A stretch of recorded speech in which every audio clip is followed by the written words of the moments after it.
देखिए, इस देश की विडंबना है कि जब भी कोई एक प्रोटेस्ट या कुछ मूवमेंट होता है तो हम उस मूवमेंट में खास करके बुराई देखने की कोशिश करते हैं। तो मैंने जब विरोध किया था सीजेपी का, तो मेरा जो विरोध का पर्सपेक्टिव था वो था कि सीजेपी और उसके जो फाउंडर्स हैं उनकी जो सोच है उस सोच के साथ मेरी दिक्कत थी। मैंने कभी ये नहीं बोला कि आप स्टूडेंट्स को मना करो या प्रोटेस्ट मत करने दो या नीट पेपर हुआ तो अच्छा हुआ, ऐसा कभी नहीं हुआ। अगर कोई पेपर लीक होता है तो वो अच्छी बात नहीं है, उसके लिए सरकार को काम करना चाहिए, ध्यान देना चाहिए। और मैं प्रोटेस्टर्स के साथ हूँ, स्टूडेंट्स के साथ हूँ, परंतु प्रोटेस्ट के नाम पे हुड़दंग करना, अपनी देश की संपत्ति को नुकसान पहुंचाना, अपने देश के प्राइम मिनिस्टर को गाली देना, कुछ ऐसी गतिविधियां करना जिससे हमारे देश का, हमारे टैक्स पेयर के पैसों का नुकसान होता है। चाहे मैं रोड पे अगर लाइट तोड़ता हूं तो उससे हमारे टैक्स पेयर की लाइट गई, वो सरकार की लाइट नहीं है, वो सरकार ने आपके खजाने से उपयोग करके उस लाइट को वहां पे लगाया है। आप इस चीज को समझ लीजिए, आप किसी भी जाति के हो, किसी भी धर्म के हो, आपको ये समझना पड़ेगा कि वो आपके पैसे का नुकसान हो रहा है उस प्रोटेस्ट के हुड़दंग से। अगर आप प्रोटेस्ट पीसफुली करते हैं, अगर आप किसी का रिजाइन मांगना चाहते हैं, आप मांगिए, बिल्कुल वो आपका अधिकार है। और खास करके स्टूडेंट्स जो है वो एक बहुत बड़ा मूवमेंट क्रिएट कर सकता है, वो हमें हाल में देखने को भी मिला है। लेकिन मैं स्टूडेंट्स का विरोध नहीं करता हूँ, मैं सीजेपी के उस सोच का विरोध करता हूँ जो देश विरोधी गतिविधियों को प्रोत्साहित करती है।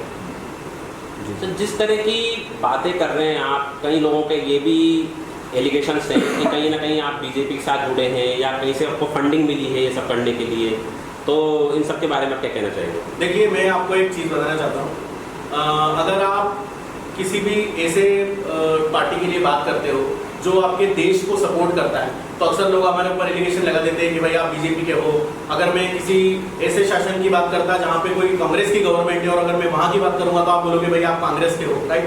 मैं बताना चाहता हूँ कि हम किसी भी पार्टी के सपोर्ट नहीं करते, हम किसी पार्टी के साथ नहीं है। हम इन चीज़ों पे डिपेंड करते हैं कि भाई जैसे अभी हमारा जो एक मुद्दा है, हमारे इस मीडिया के माध्यम से बताना चाहते हैं, हमारा जो मुद्दा है वो है आरक्षण हटाओ।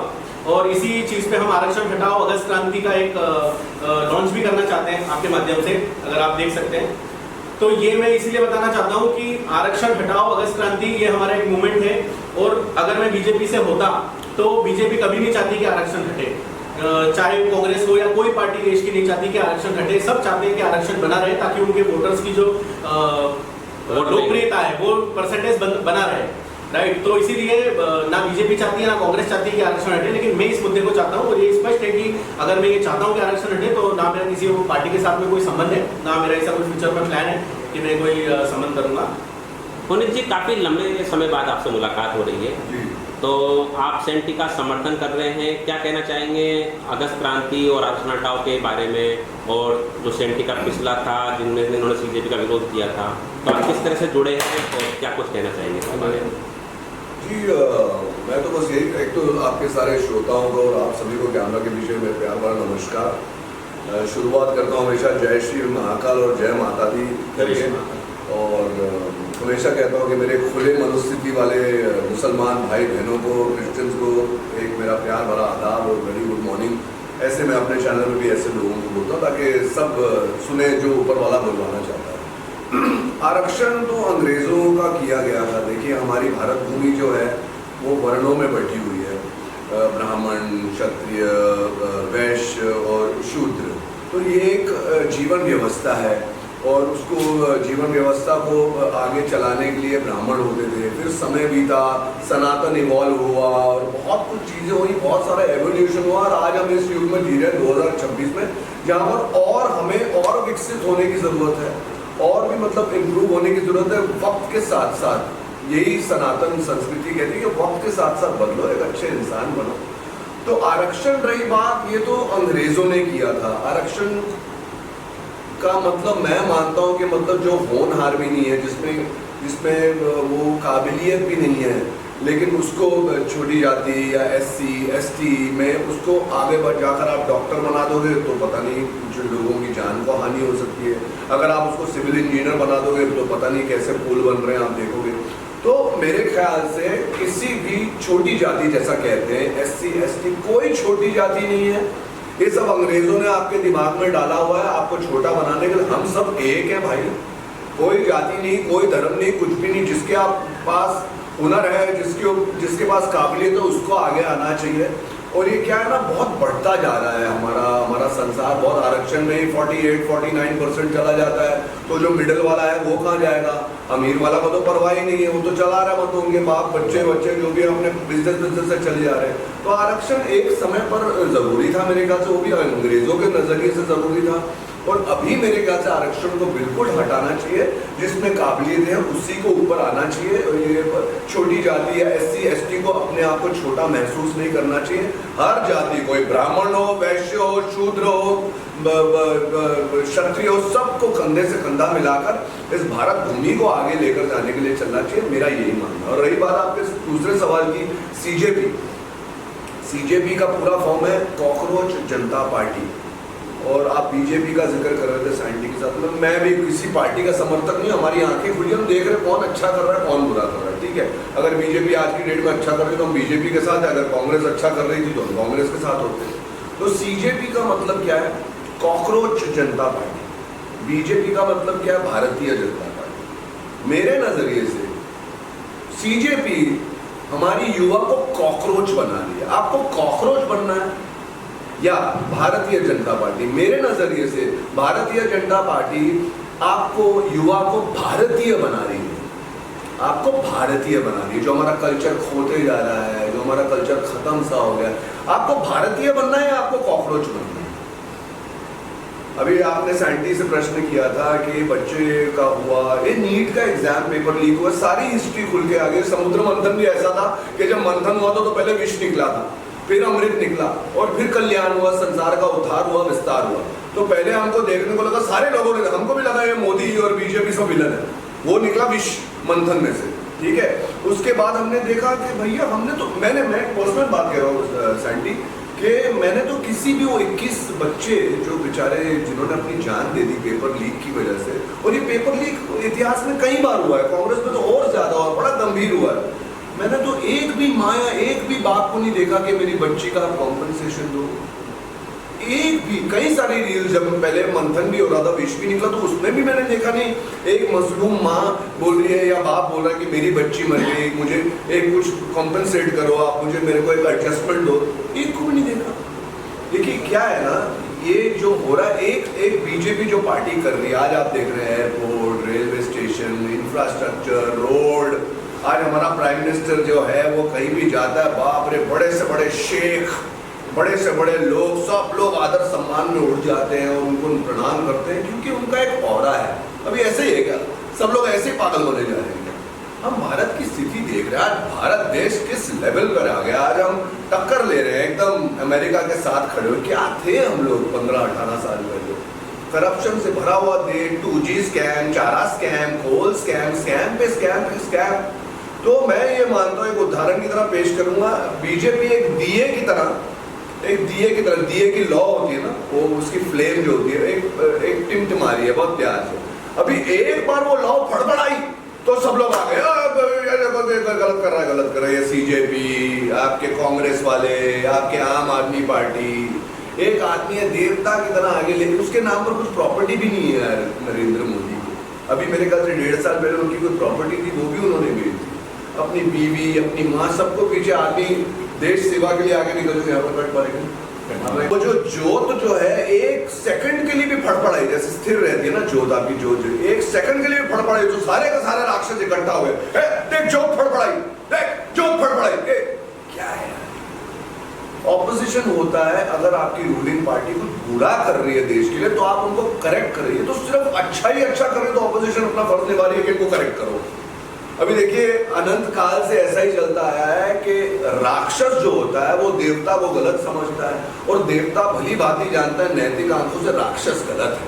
अगर राक्षस ही ये समझे कि मैं ही सही हूं और अपने दिमाग को कभी नहीं खोलेगा वो एक्चुअली नैतिक और आध्यात्मिक आंखों से सही होने के लिए, तो तांडव ही मचेगा। तो यही तांडव हो रहा है आजकल। इनको सबको साथ में मिलकर आगे बढ़ना चाहिए।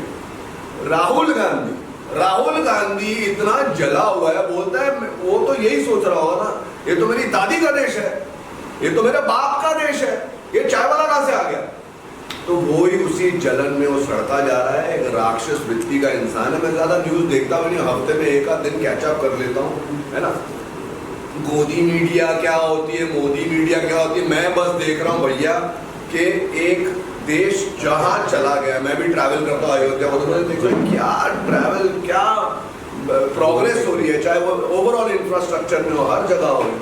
तो कॉकरोच नहीं बनना है। हमने जो देखा, जो मंथन हो रहा था, जब वहां पर तो सारे के सारे लड़कियां आ रही हैं, डांस कर रही हैं, ट्रिपलेट में बिरयानियां बट रही हैं, और ये जो बच्चों ने किया है वहां पर, ये तो अभी साबित हो गया, जब अमृत निकला मंथन में तो साबित हो गया इनमें से कोई स्टूडेंट है ही नहीं। सबके ऊपर केस रजिस्टर्ड थे। मैं बताना चाहता हूँ, भाई की बात को काट रहा हूँ, लेकिन आप देखेंगे कि जिस प्रकार से सीजेपी जो प्रोटेस्ट हुआ अभी अंतिम दिनों में, जितने भी पुलिस ने बाद में सीसीटीवी में देखा है, सबके ऊपर बड़े बड़े क्रिमिनल रिकॉर्ड्स थे। वो स्टूडेंट कहाँ से रहे? भाई अभिजीत दीपिका का कहना है कि जो स्टूडेंट्स है उसके ऊपर आप एफआईआर मत करो। मैं खुद बोल रहा हूँ, स्टूडेंट जो है उनका भविष्य खराब नहीं करना चाहिए, पर जो ऑलरेडी 10-15 साल अपने कारावास में बिता के आ चुका है, जो क्रिमिनल बैकग्राउंड से आ रहा है, वो कौन सा भविष्य सुधारने वाला है देश का, है ना? वो तो अपने देश की संपत्ति का नुकसान कर रहा है ना? वो इस देश की मीडिया को भ्रमित कर रहा है, मीडिया को बदनाम कर रहा है। तो इस चीज का थोड़ा ध्यान रखना चाहिए। सीजेपी के फाउंडर्स की जिम्मेदारी थी कि वो सोशल मीडिया या ऑफलाइन प्रेजेंस के माध्यम से, जिस दिन प्रोटेस्ट में थे, आप देखेंगे वो खुद चले गए ट्रक के ऊपर, और दूसरे जो उनके दैया जी थे वो बर्गर खाने में व्यस्त हो गए, है ना? तो प्रोटेस्ट की जो लीड थी वो गायब हो गई। अब बच्चे, भीड़ जो होती है वो अनकंट्रोल हो गई भीड़। तो इस प्रकार से जो बिना प्लानिंग का कोई अगर प्रोटेस्ट होगा तो उसको फिर सरकार अपने तरीके से निपटती है, और वही किया सरकार। जब नेपाल हुआ था, जो नेपाल में कांड हुआ, जब बांग्लादेश हुआ, तब मैंने थोड़ी न्यूज देखी थी, तो ये राहुल गांधी और ये अपना कौन है, अपना पंजाब का चीफ मिनिस्टर भगवंत मान, ये आम आदमी पार्टी है, सब लोग बस यही बोल रहे थे, देखना मोदी यहाँ भी बांग्लादेश होगा, यहाँ भी नेपाल होगा। अरे यार, वहां पर कुछ परिस्थिति, जब बांग्लादेश में लफड़ा हुआ था, सबके सब अंदर घुस गए थे, तोड़ा फोड़ी की थी, वहाँ के प्राइम मिनिस्टर को भागना पड़ा था। जब नेपाल में ऐसा हुआ था, ये सब तब के तब ये सारे जो राक्षस, जो अपोजिशन वाले हैं, ये सारे के तरह बोले एक दिन ऐसा भी, यहाँ भी ऐसा हो गया। अरे लेकिन यहाँ क्यों होगा? वहाँ की परिस्थिति अलग है, यहाँ की परिस्थिति अलग है। 12 साल से आप किसी भी डिपार्टमेंट में देख लीजिए, सिर्फ और सिर्फ आर्थिक प्रोग्रेस ही हुई है, हर क्षेत्र में। मैं हमेशा कहता हूं कि हर हिंदू अच्छा नहीं होता और हर मुसलमान बुरा नहीं होता, और यही मोदी जी भी कहीं ना कहीं मानते हैं। इतनी सारी योजनाओं का आविष्कार हुआ है, हर एक मुसलमान भाई बहन उसका पूरा लाभ उठा रहे हैं। ये सब कुछ हो रहा है हमारे देश में। तो ये ऑपोजिशन क्योंकि वापस आता हूँ, क्योंकि राहुल गांधी जला पड़ा है कि भैया ये तो देश मेरे बाप का था, मेरी दादी का था, ये कहाँ ले गया? चाहे बोले जलन है, ईर्ष्या एक बहुत बड़ा चारित्रिक दोष होता है। ईर्ष्या इनसे बहुत अजीब अजीब चीजें करवाना चाह रही है। नरेंद्र मोदी एक ऐसा प्रोत्साहन है, एक ऐसी इंस्पिरेशन है हर एक आम आदमी के लिए कि आप मेहनत करके पवित्र रह गए अपने देश को बढ़ाने के लिए, आप किसी भी वर्ग से आए आप आ सकते हैं। लेकिन ये जितने भी हैं, अखिलेश यादव, ये सब परिवारवाद वाले हैं, राहुल गांधी, ये सब परिवारवाद वाले हैं। इनको लगता है इंडिया मेरे बाप का था। नहीं, इंडिया मेरे बाप का नहीं भाई, किसी के बाप का नहीं, हम सबका इंडिया, आवाम का इंडिया है। और ये हमारे मालिक नहीं बैठे हैं जो प्रशासन में बैठे हैं, ये हमारे सेवक बैठे हैं। वाकई मुझे मोदी जी बहुत बड़े सेवक लगते हैं, सेवा कर रहे हैं, साधारण आदमी है। सारी दुनिया में इंडिया का नाम इतना ऊपर हो गया। अगर मेरी बातों से किसी को लगता है कि मैं मोदी समर्थक हूँ, बीजेपी समर्थक हूँ, तो लगे, आई डोंट केयर। जो काम अभी पिछले 12 साल में इंडिया का हो रहा है, जो प्रोग्रेस हो रही है, अगर वो कांग्रेस कर रही होती तो मैं कांग्रेस के बारे में बोलता। एक किसी और का नाम लेना चाहूंगा, आप सबके सब जो है, आप जाकर अश्विनी उपाध्याय जी के वीडियोस देखिए, वो एक एडवोकेट है। एक लॉ हिंदुस्तान की संस्कृति को मार देने के लिए, तहस नहस कर देने के लिए, भस्म कर देने के लिए कांग्रेस ने 1947 से लॉ बनाया। क्यों हुआ पार्टीशन? क्यों हुआ पार्टीशन? अगर पार्टीशन हो गया तो मुसलमान भाई बहन वहां चले गए, हिंदू भाई बहन यहाँ रह गए, और जितने भी साथ में आपके रह सकते थे, प्यार मोहब्बत से रह सकते थे, वो लोग हिंदुस्तान में रहने वाले थे ना। लेकिन अभी अगर हमें पता चलता है किसी की मजहबी किताबों से कि भैया ये तो बढ़ के मतलब इनको जिहाद करना है, या इनको खा जाना है, या इनको फिनिश करना है, या मतलब जो हमारे खुदा का नाम ना ले वो काफिर है, तो ये तो अभी आंखें खुल रही है हम सबकी। तो ये सारा कट्टर जब पीछे छोड़ना पड़ेगा, हमको इंसानियत जगानी पड़ेगी, बहुत जरूरी है। एक साथ में प्रोग्रेस करना पड़ेगा, प्रोग्रेस बहुत जरूरी है। तो मेरे ख्याल से ये बीजेपी, नरेंद्र मोदी ये कर रहे हैं। क्या होता एक अभी तक अगर बीजेपी नहीं जीती होती वेस्ट बंगाल में, सर अभी तक बांग्लादेश में शामिल हो गया होता। एक कड़वे सत्यों का फेस कर लीजिए, फेस कर लीजिए। एक और बहुत बड़ा एलिगेशन लगाया था सेंटी आपने कि आपका यूट्यूब चैनल डिलीट हो गया जब सीजेपी पर आपने बयान दिया उसके बाद में, तो इसमें क्या कहना चाहेंगे आप? देखिए, मेरा यूट्यूब चैनल डिलीट हुआ और बिल्कुल ये सही बात है कि मेरे द्वारा दी गई सीजेपी की प्रतिक्रिया के बाद ही वो जो मेरा चैनल है डिलीट हुआ। पर मुझे कहीं ना कहीं लगता है कि सोशल मीडिया पर और यूट्यूब पर ऐसा होता है कि बहुत सारे अगर आप एक साथ रिपोर्ट या बग करते हो या उनके फैन फॉलोइंग के द्वारा अगर किसी अकाउंट को टारगेट किया जाता है या उनके आईटी सेल द्वारा उसको टारगेट करके रिपोर्ट किया जाता है तो वो बिल्कुल डिलीट हो सकता है। ये मेरे साथ नहीं, ये पहले भी बहुत सारे बागियों के साथ हुआ है जिन्होंने इसके खिलाफ कभी आवाज़ उठाई होगी। तो इसीलिए मुझे लगता है ऐसा कि खैर यूट्यूब ने तो ये बोला है कि मेरा जो चैनल है वो परमानेंट डिलीट हुआ है और उसका वापस से रिकवरी नहीं किया जा सकता। मुझे लगता है कहीं ना कहीं वो रिपोर्ट्स की वजह से ही डिलीट हुआ है। तो आज जो आप ये लॉन्च कर रहे हैं अगस्त क्रांति आरक्षण हटाओ, बिल्कुल इसको आप आगे कैसे बढ़ाएंगे और इसको आप पुनीत जी साथ में जुड़े हैं तो आगे मैं क्या इसमें रखते हैं, योजना है आपकी? बिल्कुल, हमारी योजना आगे ऐसी है कि हम एक सोशल मीडिया पेज बनाएंगे जिसके माध्यम से हमारे साथ जो जुड़ने वाले लोग हैं जो चाहते हैं कि आप रिजर्वेशन हटाइए, जैसे आप देखोगे कॉकरोच जनता पार्टी जिन्होंने इस एक फर्जी नियत के साथ में देश को बर्बाद करने के साथ में जब पेज बनाया तो उनको इतने 20-22 मिलियन लोगों ने फॉलो किया। मैं चाहता हूं कि एक आरक्षण हटाओ, सबको समानता का अधिकार मिले, सबको आर्थिक आधार पर आरक्षण मिले। इस उद्देश्य और लक्ष्य के साथ में हम एक सोशल मीडिया पेज बनाएंगे, एक संगठन बनाने की कोशिश करेंगे और भविष्य में चल के सरकार के ऊपर हम इस पर बात भी करेंगे, दबाव बनाएंगे और जितना हो सकता है गांधी जी के रास्ते पर चलकर हम कोशिश करेंगे कि सरकार तक ज़्यादा से ज़्यादा ये बातें पहुँच पाए। पुनीत जी, बहुत लंबे समय से आप बॉलीवुड इंडस्ट्री में काम कर रहे हैं, मैं समझता हूँ कि पिछले 1 दशक से आपने बहुत अच्छा काम किया है। क्या हमारी बॉलीवुड इंडस्ट्री में भी आरक्षण जैसा कुछ होता है? बिल्कुल, नेपोटिज्म होता ही था ना, लेकिन अभी चीज़ें बदली हैं, राष्ट्रवाद आ रहा है सिनेमा में, है ना। तो और सही राष्ट्रवाद पे छोड़ दीजिए, सही चीज़ को दिखाना आ रहा है, यू नो। आप नहीं चाहेंगे आपकी बेटी छोटी स्कर्ट पे मुन्नी बदनाम हुई डार्लिंग तेरे लिए, क्या आप चाहते हैं आपके बच्चे ऐसा आपके आगे नाचे पांचे? धुरंधर कितना अच्छा होता है। वही मैं बोल रहा हूँ, क्या चल क्या रहा था कांग्रेस के राज में, है ना। मुझको पहचान लो मैं हूँ डॉन, मतलब आपका हीरो कौन है? डॉन। तो अब चेतन मन पर आप क्या असर कर रहे हैं कि भाई हीरो डॉन होता है, मतलब आप अपने को डॉन बनाना चाहते हैं क्या? डराना चाहते हैं। Shoot out at Wadala, shoot out at लोखंड वाला, शूट आउट ये भाई वो भाई, ये अंदर हे चाइला, ये सब क्या भाईगिरी। पता चल गया ना अभी धुरंधर के माध्यम से कि क्या होती है भाईगिरी, पता चल गया ना कि कैसे आते हैं वहां से। देखिए, मेरे बहुत सारे अच्छे मुसलमान दोस्त हैं, लेकिन धुरंधर के माध्यम से हमको पता चल गया कि वो राम का नाम लेकर कसम यानी आए तो अल्लाह का नाम लेकर ही आया था। सिंपल सी बात। मेरा भी यूट्यूब चैनल है, मेरे ज्यादातर फॉलोअर्स वहाँ पर मुसलमान है और मैं मेरे सारे मुसलमान भाई बहनों को बड़े प्यार से समझाता हूँ, शायद इसलिए मेरा आज तक यूट्यूब चैनल डिलीट नहीं हुआ है। प्यार से समझाना बहुत जरूरी है। देखिए, एक सृष्टि है, एक सृष्टि पर मनुष्य आया, जब ये बहुत लंबा क्रम है, 2 मिनट में इसको लपेटना चाहूंगा। अगर उस सृष्टि में पहले भगवान बोल रहे थे, नारायण बोल रहे थे, देवी बोल रहे थे, फिर उस सृष्टि पे कुछ और जेरूसलम साइड में और लोग आए जो बोले नहीं गॉड ने बनाया, वो एक ने बनाया, फिर और लोग आए बोले क्राइस्ट ने बनाया, फिर और लोग आए उन्होंने बोला कि मतलब अल्लाह ने बनाया। अब ये चारों वर्ग के एक साथ एक ही सृष्टि पे रहते हैं। इसको लगता है कि मनु और शत्रुपा पहले इंसान थे, जो सत्य है, हजारों साल पहले लिखा हुआ था, और इनको लगता है आदम और हवा पहले इंसान है और इनको लगता है एडम और ईव पहले इंसान है। अभी बेसिक मूल विचारधारा ही अलग है, तो झगड़े तो होंगे ही ना। अगर आप बोलते हैं कि अल्लाह ने जमीन बनाई, आसमान बनाया, मैं बोलता हूँ भगवान ने बनाया, अभी आपकी विचारधारा यहाँ जा रही है, मेरी विचारधारा यहाँ, लफड़े हो रहे हैं और ये पॉलिटिशियन जो है लफड़ों के मजे ले रहे हैं। बिल्कुल। तो हर एक इंसान को अपना मजहब धर्म पीछे छोड़ के आध्यात्म को जागृत करना चाहिए। सबसे बड़ा आध्यात्म, सबसे बड़ा धर्म मैं मानता हूँ, मेरे जितने भी एक्सपीरियंस है, कि भैया नैतिक आध्यात्मिक आंखों से क्या सही है क्या गलत है इतना जान ले, तू भगवान का बच्चा बन गया, तू अल्लाह का बच्चा बन गया। क्या सही है क्या गलत है, क्या बुरा है क्या अच्छा है, इतना जान ले, तेरी लाइफ निकल जाएगी भाई। और सब चल ही रहा है भाई प्रोग्राम है यार।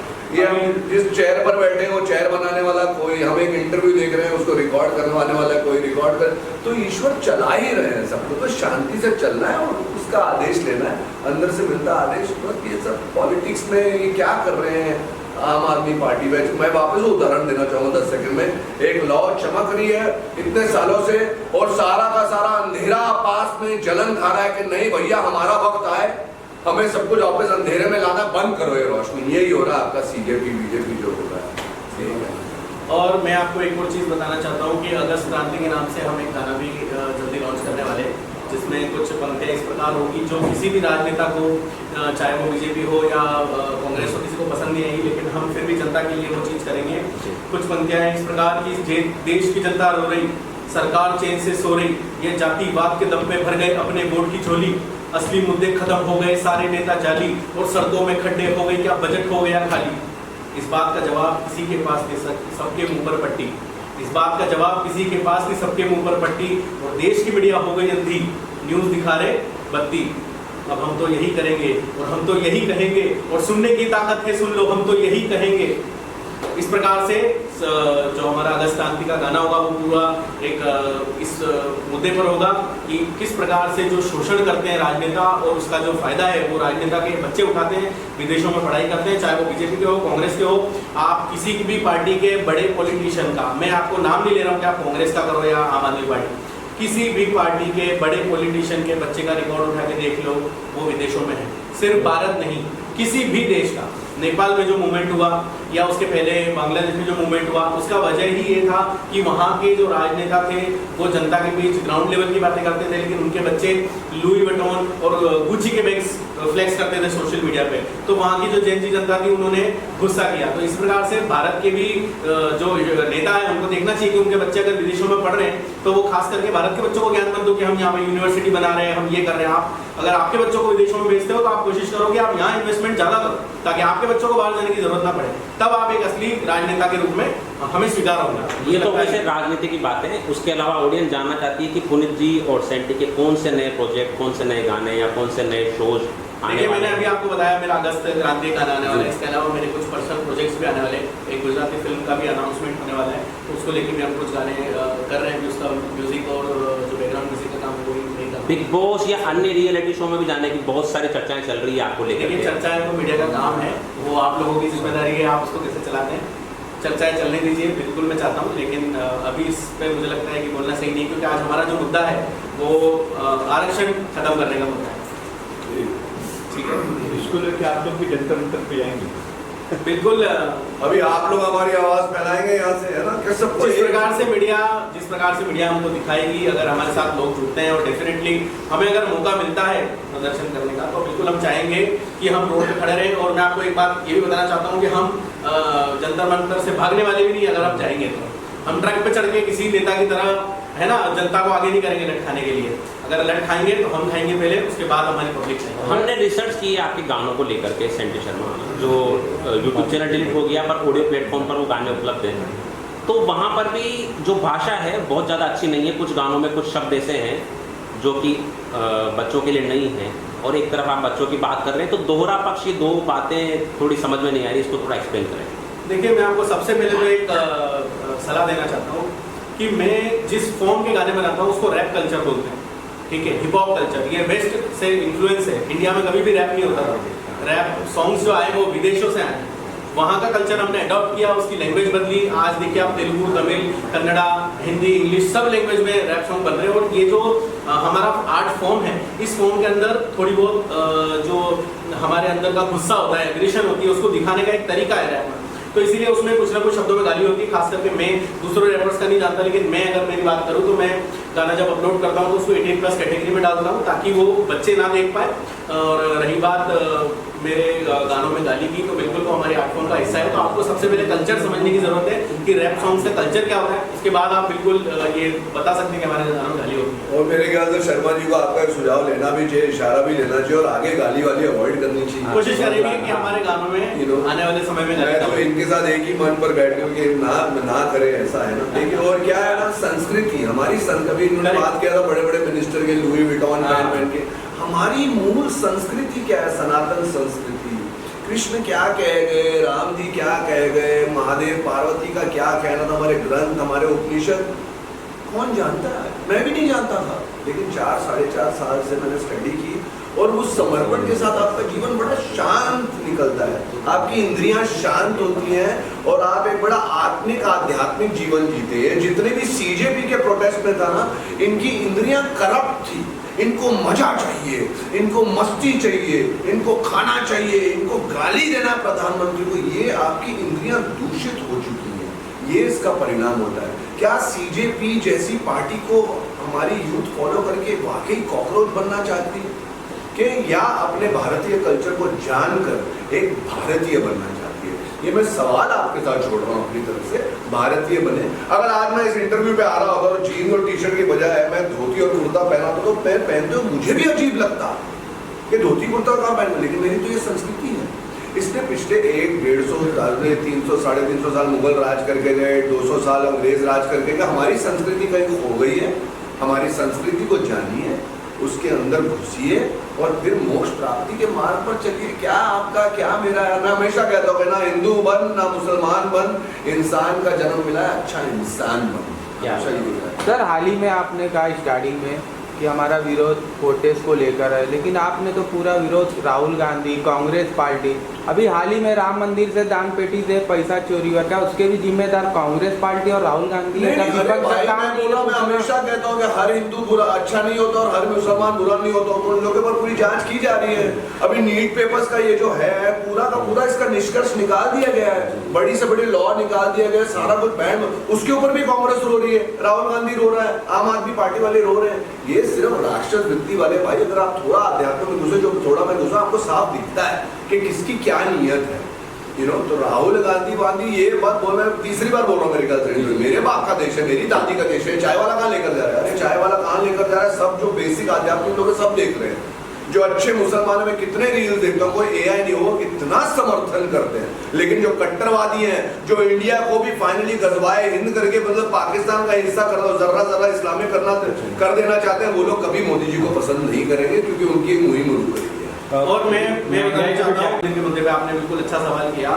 मैं ये चाहता हूँ, मैं सरकार से आपके माध्यम से, मीडिया के माध्यम से जनता को, सरकार को एक निवेदन करता हूँ कि अगर राम मंदिर के मामले में जो भी आरोपी दोषी पाए जाते हैं उनको कड़ी से कड़ी सजा मिलनी चाहिए। बिल्कुल, उसमें ये नहीं देखना चाहिए कि भैया मंदिर में हुआ है, मस्जिद में हुआ है। आपकी अगर चोरी हुई है तो वो फिर धर्म के आधार पर ही होती है, चोरी होती है। आपके घर में हुई है चोरी तो आप उसको देखो, आप आरोपियों को पकड़ो, उनको जेल में डालो और उसके बाद आप जनता के सामने आके बताओ कि भाई हमने ये कार्रवाई करी है। ये बिल्कुल मैं आपके माध्यम से, आपने बहुत ही वैलिड प्रश्न भी पूछा, उसका एक आंसर कंटिन्यू करना चाहूंगा। ये तो मंदिर में चोरी हुई तो पता चल गया और बाहर निकल कर आ गया, दरगाह और मस्जिद और चर्च तो अकाउंटेबल ही नहीं है। वहां तो 24 घंटा चोरी हो रही है मेरे भाई। कहां से आ रहा है आतंकवाद का पैसा, कहां से आ रहा है जिहाद का पैसा, कहां से आ रहा है मिशनरी का पैसा, कहां से आ रहा है कन्वर्जन का पैसा, यहीं से आ रहा है। मैं तो बोलता हूँ कड़ा से कड़ा रुख बरतना चाहिए मोदी जी को और ये गवर्नमेंट को, और हमारे देश की संस्कृति को कोई हानि ना पहुंचे। और मैं बोलता हूँ ऐसे लोगों ने किया पूरी तरह एक्सपोज कर रहे हो, जब कितनी बार पुलिस पकड़ते हो तो नकाब पहनते ना, जिन लोगों ने ये किया ना, कोई नकाब मत पहनाओ, जितने भी रेपिस्ट हो उनको नकाब मत पहनाओ, उनका शक्ल दिखाओ लोगों को, मत छुपाओ भाई, जो गंदा है उसको दिखाओ। और मैं बोली यार, मतलब यार अच्छे और बुरे के बीच का फर्क 10 सालों 12 सालों में जब से सरकार बनी है मोदी की, क्या कहते हैं, महंगाई नहीं बढ़ी? महंगाई क्या कहें सर?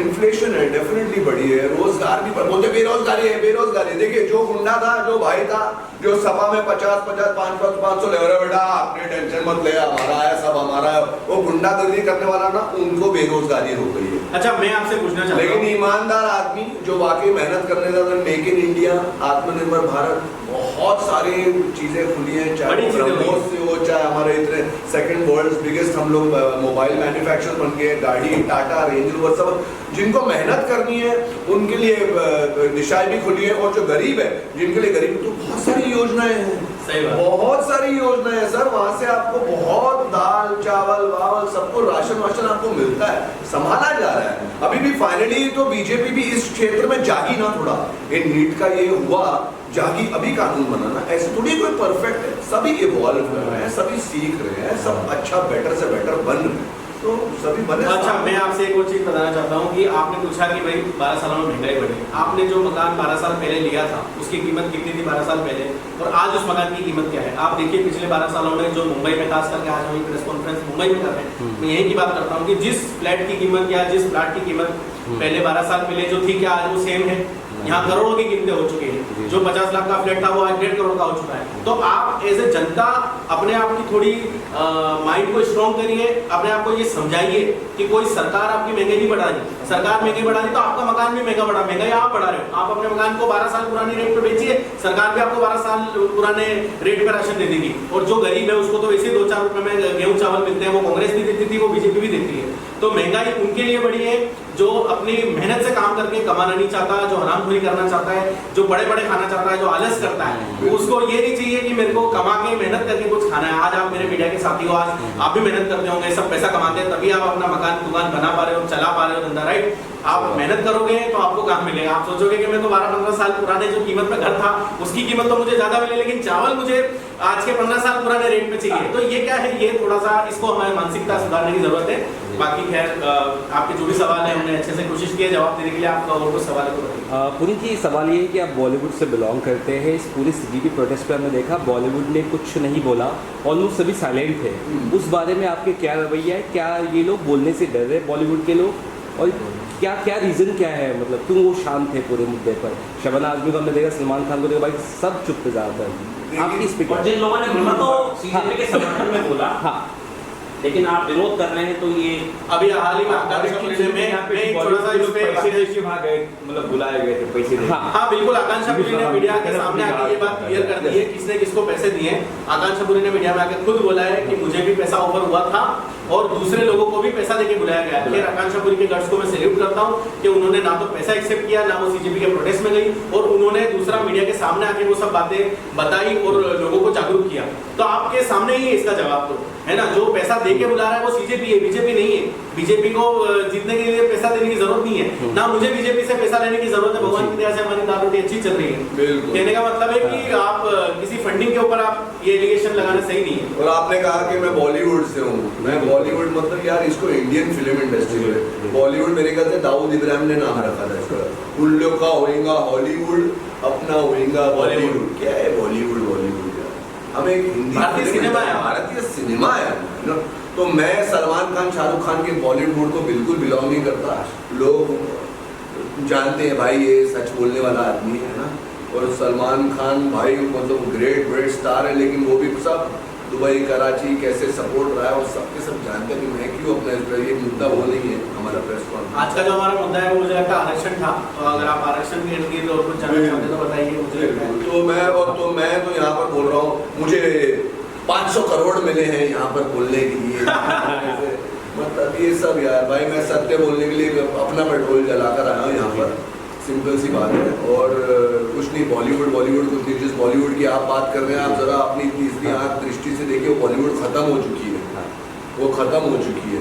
और बॉलीवुड के माध्यम से भी हमने क्या दिया है, हमारी संस्कृति को क्या हमने बांटा है, हमें पता तो चल रहा है, लेकिन अभी क्या है बॉलीवुड, वो स्कर्ट और वो सेक्सी ब्लाउजेज और फैशन, ये क्या भारतीय संस्कृति है?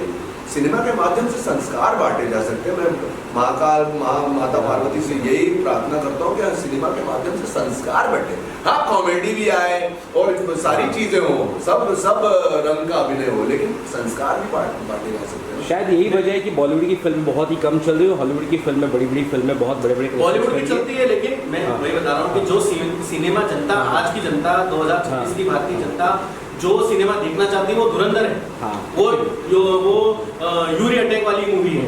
तो आप देखिए कि जनता किस ओर जा रही है। हाँ। अभी जनता को कोई स्कर्ट और वो नाच गाने में नहीं जाना है। उनको चाहिए कि उनको एक हमारे इतिहास से रिलेटेड हो या हमारी सत्यता पर आधारित कोई अगर फिल्म है तो उसको जनता खुद स्वीकार कीजिए। डॉन को ग्लोरीफाई करना, गैंगस्टर को ग्लोरीफाई करना, सेक्स को ग्लोरीफाई करना, फैशन को ग्लोरीफाई करना, कहाँ भैया? तो काफी टाइम से जो सिनेमा चल रहा था आज से 12 साल पहले, वो हमारी आंखें खुली, लेकिन आंखें बंद करने वाला था। अभी आंखें खोल धुरंधर आप देख रहे हैं। मैंने फिल्म की थी, मैं उसमें मेन विलन था उदयपुर फाइल्स, उसमें कन्हैया लाल के मर्डर के ऊपर फिल्म बनी थी। बंगाल फाइल्स, कश्मीर फाइल्स, ये सारी फिल्में आपकी आंखें खोल रही हैं। कई सालों से सिनेमा के माध्यम से आपकी आंखें बंद की गई। सर अब फिर आती है आरक्षण मुद्दे पे, जहाँ मराठा आरक्षण मांग रहे हैं, मिला भी है, वहाँ आरक्षण खत्म करने की बात कर इतना आंदोलन हो रहा था, खत्म हो जाए। हम जो वेल डिजर्विंग है, जो वाकई आर्थिकता से वो बहुत तंग है, उसको डेफिनेटली मिलना चाहिए आरक्षण। इसके अंदर हमें बहुत सूक्ष्म सूक्ष्मता से स्क्रूटनाइज करना पड़ेगा। इसको रिफॉर्म करने की जरूरत है, रिफॉर्म करने की जरूरत है, खत्म करने देखिए आज के ज़माने में आपने बताया, मैं उस बात पे एक बहुत अच्छा सुझाव देना चाहता हूँ मेरे माध्यम से, मीडिया के माध्यम से सरकार को, कि आज के ज़माने में सिर्फ 2 टाइप की जातियाँ रह गई हैं। बताइए कौन सी? वही है, अमीर गरीब वाली। मैं बताऊँ 2 जातियाँ रह गई हैं, अमीर और गरीब। Yes. तो अगर आपका आरक्षण का जो मुद्दा मांग उठ रही है कहीं पे कि उनको आरक्षण मिलना चाहिए, तो वो गरीब को मिलना चाहिए। जब मैंने ये शुरुआत में बात की थी अभी इस प्रेस कॉन्फ्रेंस में, तभी बोला था कि आरक्षण के आधार पर आप आरक्षण दो, आप आर्थिक स्थिति के आधार पर आरक्षण दो, वो ज्यादा वैलिड होगा। कोई विकलांग है, कोई हाँ, दिव्यांग है, उसको दो, कोई मेंटली और फिजिकली डिसेबल्ड हो उसको दो। हम ये मना नहीं कर रहे कि आरक्षण को खत्म कर दो, हम ये चाहते हैं कि आरक्षण को रिफॉर्म करके आर्थिक आधार पर बांटो, ताकि आपका जो आरक्षण है वो सही बंदे तक पहुंचे, सही इंसान तक पहुंचे, और वो जिसको जरूरत है वो आगे बढ़े जीवन में, और वो भारत के योगदान में अपना योगदान दे सके, राइट, भारत की तरक्की में अपना योगदान दे मैं सके। चाहूंगा कि पोस्टर लेकर के थोड़ा सा फोटो शूट बिल्कुल, थैंक यू, आज के मुद्दे पर करते हैं। थैंक यू, धन्यवाद। Yes sir. नमस्कार साथियों, स्वागत है आपका हमारे इस छोटे से प्रेस कॉन्फ्रेंस में। और मैं अभी सभी आप लोगों मीडिया जो जितने भी आए हैं उन सभी का दिल से धन्यवाद करना चाहता हूँ। और हमारा इस कार्यक्रम का जो आयोजन है प्रेस कॉन्फ्रेंस का, उसका जो मेन उद्देश्य है कुछ विशेष सब्जेक्ट्स के ऊपर डिस्कशन करना है। और वो डिस्कशन चर्चा करना इसलिए ज़रूरी है क्योंकि पिछले कुछ समय से सोशल मीडिया के और इंस्टाग्राम के माध्यम से मुझे कई सारे मैसेजेस लोगों के प्राप्त हुए हैं, जिनमें लोगों ने पूछा है कि आप सीजेपी के बारे में कुछ बोलना चाहते थे, आप पूरी बात बताइए, या चाहे आप आरक्षण के मुद्दे पर कुछ बोलना चाहते थे, मेरे कुछ अपकमिंग प्रोजेक्ट्स को लेकर बात करना चाहते थे। तो कई सारे विषयों पे बहुत सारी बातें जो होती है वो इंस्टाग्राम और सोशल मीडिया के माध्यम से हम नहीं कर सकते, इसीलिए हमने एक छोटी सी प्रेस कॉन्फ्रेंस का आयोजन किया है। इस आयोजन में हम इन सब चीज़ों पे बात करेंगे, तो आप एक एक करके प्रश्न कर सकते हैं। साथ ही मेरे साथ मेरे बड़े भाई, एक बेहतरीन कलाकार, अदाकार, और सबसे अच्छी बात, सबसे दिल के अच्छे इंसान। देखिए अदाकार होना एक आम बात है, स्वाभाविक है, लेकिन एक अच्छे एक्टर के साथ एक अच्छा इंसान होना सबसे बड़ी बात है। एंड इसीलिए मैं स्वागत करता हूँ पुनीत वशिष्ठ जी का, जिन्होंने अपना समय कीमती निकाल के यहाँ पे इस प्रेस कॉन्फ्रेंस को ज्वाइन किया और हमारे इस मूवमेंट में शामिल हुए, इस चर्चा का हिस्सा बने। तो बिल्कुल वेलकम पुनीत जी, स्वागत है आपका। और आप एक एक करके अपने सवाल पूछ सकते हैं, हम कोशिश करेंगे ईमानदारी से उन चीज़ों का जवाब देने की। सेंटी जी, बहुत लंबे समय से आप सुर्खियों में बने हुए हैं, आपने सीजेपी का विरोध किया। आप एक बात बताइए, एक बच्चा एक बहुत लंबे टाइम तक, 1-2 साल तक तैयारी करता है, अपनी कोचिंग की फीस भरता है, बहुत सारी पढ़ाई करता है, उसके बाद उसको पता लगता है कि उसका पेपर लीक हो गया, तो उसके लिए बहुत दर्दनाक विषय होता है ये। लेकिन आपने सीजेपी का विरोध किया, ऐसा क्यों? क्योंकि वो स्टूडेंट्स के लिए बात कर रहे थे। देखिए इस देश की और हमारी जो जनता है उसकी विडंबना है कि हम कभी कभी उन मोमेंट्स को समझ नहीं पाते कि वो हमारे लिए अच्छा है या बुरा है। जैसा आपने बताया कि मैं स्टूडेंट्स की बात कर रहा हूँ या सीजेपी का विरोध कर रहा हूँ, तो मैं आपको क्लियर करना चाहता हूँ इस मीडिया और जनता के माध्यम से कि मैं कभी भी किसी स्टूडेंट के खिलाफ कुछ नहीं बोला हूँ, ना मैं आगे बोलूँगा।